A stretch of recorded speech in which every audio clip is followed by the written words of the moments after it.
नमस्ते सभी को। आज का हमारा टॉपिक है वो है कुषाण वंश के बारे में। आज का हमारा जो टॉपिक है वो है कुषाण वंश। कुषाण वंश के बारे में। कुषाण वंश का बात करें, जो वास्तविक संस्थापक है वो तो कनिष्क को मानते हैं। ठीक है, वास्तविक संस्थापक की बात करें ना, वास्तविक संस्थापक किसे मानते हैं? कनिष्क को मानते हैं। ठीक है, वैसे अगर बात करें जो कुषाण वंश का संस्थापक है वो है कुजुल कडफिसेस। कौन है? कुजुले कडफिसेस। ये कुजुल कडफिसेस ये संस्थापक मानते हैं। ठीक है, कुषाण वंश का बात करें, जो कुजुल कडफिसेस है इसने एक चीज ये याद रख लेना कि तांबे के सिक्के चलाए थे। किसके सिक्के चलाए? तांबे के सिक्के चलाए। जैसे हम बात करते हैं सातवाहन वंश में शीशे के सिक्के चलाए थे, और ये चीज याद रखना तांबे के सिक्के किसने चलाए? कुजुल कडफिसेस में कुषाण वंश में चलाए गए थे। और हिंद यूनानियों ने सोने के सिक्के चलाए थे। और इसका एक बेटा है जो विम कडफिसेस। विम कडफिसेस, ये विम जो कडफिसेस है ना, इसने विस्तृत रूप से सोने के सिक्के चलाए। सोने के सिक्के विस्तृत रूप से चलाए। ठीक है, सोने के सिक्के वैसे तो हिंद यूनानियों ने चलाए थे, और विस्तृत रूप से जो सोने के सिक्के चलाए थे वो किसने चलाए? विम कडफिसेस ने चलाए, जो कुजुल कडफिसेस का उत्तराधिकारी पुत्र था। ये चीज आप याद रख लेना। ठीक है, इनकी अगर राजधानी की मैं बात करूं तो आपको याद रखना है पेशावर, पाकिस्तान। पेशावर राजधानी क्या है? पेशावर है। ठीक है, ये चीज आपको याद रखनी है। उसके बाद देखो, इसमें जो प्रतापी राजा है वो कनिष्क है। ठीक है, कनिष्क एक महत्वपूर्ण राजा है, उसके बारे में हम बात करेंगे। कनिष्क के बारे में, कनिष्क का अगर टाइम की बात करूं ना, तो 78 ईस्वी से लेकर 105 ईस्वी तक टाइम किसका रहेगा? कनिष्क का रहेगा। कनिष्क की राजधानी क्या थी? पुरुषपुर थी। पुरुषपुर पेशावर। ठीक है, पुरुषपुर पहले नाम था पेशावर का, पाकिस्तान। ठीक है, कनिष्क की राजधानी थी वो। बात करें कनिष्क की, कनिष्क ने उपाधि ली थी सबसे पहले तो एक महाराज की उपाधि ली। ठीक है, महाराज की बात करें, महाराजा की उपाधि ली। एक बात याद रखनी है, महाराज धीराज की।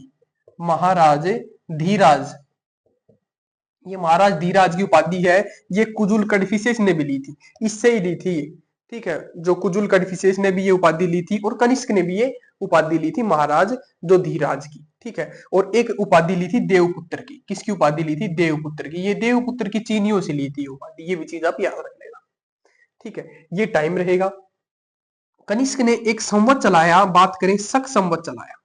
कौन सा संवत चलाया? शक संवत चलाया। शक संवत। शक संवत कब चलाया? 78 ईस्वी को चलाया शक संवत। ये शक संवत है, इसी पर ही हमारा जो बात करें हमारा पंचांग है, हमारा कैलेंडर है, वो आधारित है। वो बात करें भारत सरकार अधिनियम 1957 में लागू किया था, जो शक संवत पर आधारित है। शक संवत पर आधारित है। शक संवत पर आधारित है, ये चीज हम याद रखनी है हमें। कनिष्क के टाइम में एक चीज ये भी याद रख लेना, चौथी बौद्ध संगति हुई थी। जो फर्स्ट ईस्वी बोलते हैं जिसे हम, तो चौथी बौद्ध संगति हुई थी, वो भी चीज आपको याद रखनी है। जो चौथी बौद्ध संगति हुई थी जो कनिष्क के टाइम में, वो भी हमें याद रखनी है। वो किसके टाइम में हुई थी? कनिष्क के टाइम में हुई थी, जिसे हम पढ़ते हैं, जैसे फर्स्ट ईस्वी पढ़ते हैं कनिष्क के टाइम में। जो कहां पर हुई थी? कुंडलवन कश्मीर में हुई थी। कहां पर हुई थी? कुंडलवन, कुंडलवन कश्मीर में।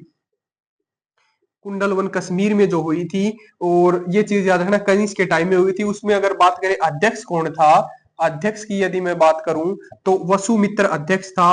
वो याद रख लेना, वसुमित्र अध्यक्ष था। और उपाध्यक्ष कौन था? अशोक घोष।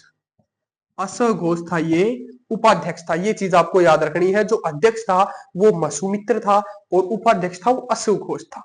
चौथी बौद्ध संगति जो हुई थी उसमें, ये किसके कहने पर हुई थी? तो पार्श्व के कहने पर हुई थी। पार्श्व है, इसके कहने पर ही कनिष्क ने चौथी बौद्ध संगति करवाई थी। ये भी चीज आप याद रखनी है आपको। ठीक है, एक चीज ये भी बहुत बार पूछी जाती है, वसुमित्र की एक बुक है, वसुमित्र की एक बुक है, वो आपको याद रखनी है, महाभिभाषा। महाभिभाषा शास्त्र। महाभिभाषा शास्त्र, ये किसकी बुक है? तो आपको याद रखनी वसुमित्र की। वसुमित्र की किताब है महाभिभाषा शास्त्र। इसे जो बात करें बौद्धों का विश्वकोश कहते हैं। बहुत बार पेपर में पूछा जाता है, बौद्धों का विश्वकोश किसे कहते हैं? महाभिभाषा शास्त्र को कहते हैं, जो वसुमित्र की बुक है। किसे कहते हैं? विश्वकोश कहते हैं। बुद्धों का विश्वकोश किसे कहते हैं? महाभिभाषा शास्त्र को कहते हैं। ये भी चीज आपको याद रखनी है। एक मैंने आपको बताया था अशोक घोष की भी एक बुक है, जिसका क्या नाम है? बुद्ध चरित्र। जो बुद्धों की रामायण कहते हैं, बात करें बुद्ध चरित्र की, यदि मैं बात करूं बुद्धों की रामायण कहते हैं, बुद्धों की रामायण कहते हैं किसको? बुद्ध चरित्र को कहते हैं, जो अशोक घोष की है। ठीक है, एक चीज आपको याद रखनी है, एक है हमें याद रखना है चरक। चरक चिकित्सा का जनक कहते हैं चरक को। एक है चरक संहिता, चरक संहिता चिकित्सा संबंधित है ये। चरक संहिता भी किसकी है? चरक की है, जो कुषाण वंश में ही है। ये चीज हमें याद रखनी।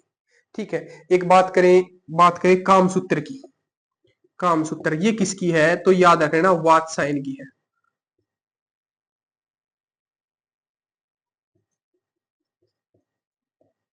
वात्सायन की है कामसूत्र।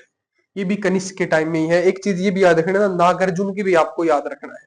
नागार्जुन है वो भी किसके टाइम में?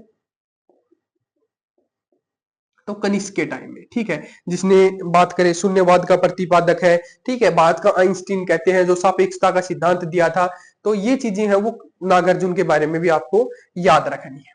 ठीक है, उसके बाद एक चीज हम बात करेंगे, कुषाण में ही हम बात करेंगे कला व संस्कृति के बारे में।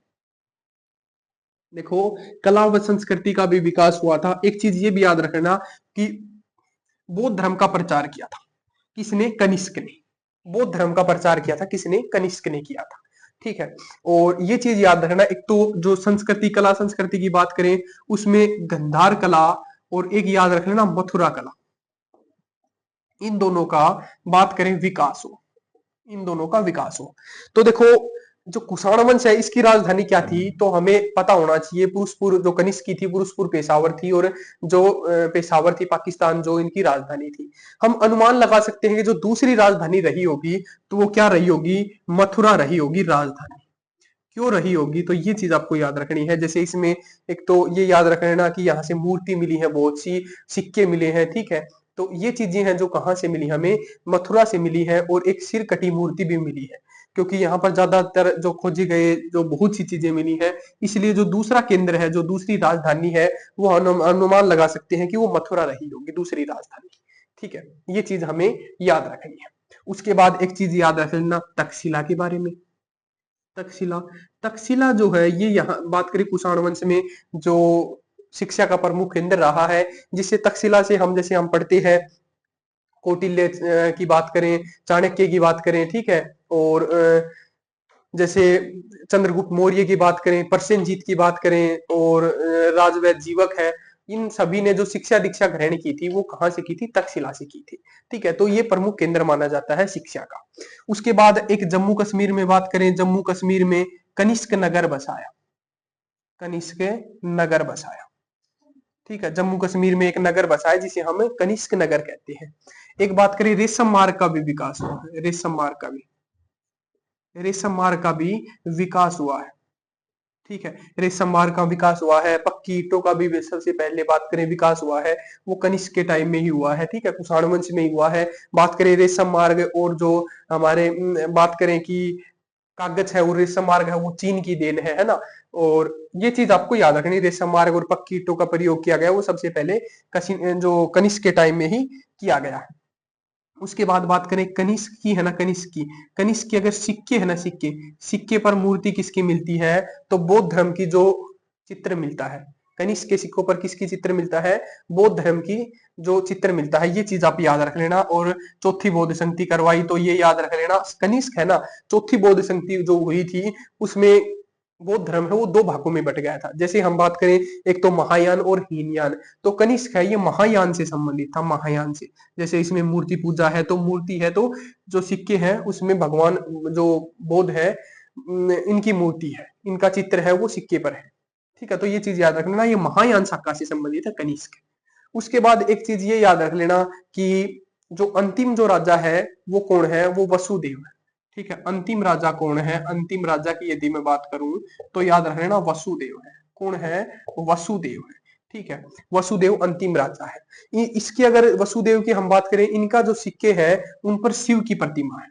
किसकी प्रतिमा है? शिव की प्रतिमा है। तो इनसे ये पता चलता है कि यूनानियों से प्रभावित नहीं था, ये जो वसुमित्र है यूनानियों से प्रभावित नहीं थे। और बात करें तो ये जो सनातन धर्म से प्रभावित थे, ये चीज हमें इससे पता चलती है। जो अंतिम राजा है वो कौन हुए हैं? वासुदेव हुए हैं। ठीक है, जो हमारे कुषाण वंश है वो हमारा जो कुछ महत्वपूर्ण बातें हमने की, और उसके बाद हमारा जो अगला टॉपिक है वो हमारा गुप्त साम्राज्य से है। तो हम बात करेंगे, अगला हमारा टॉपिक रहेगा गुप्त के बारे में, गुप्त काल के बारे में। तो आज की हमारी क्लास है वो खत्म होती है। धन्यवाद।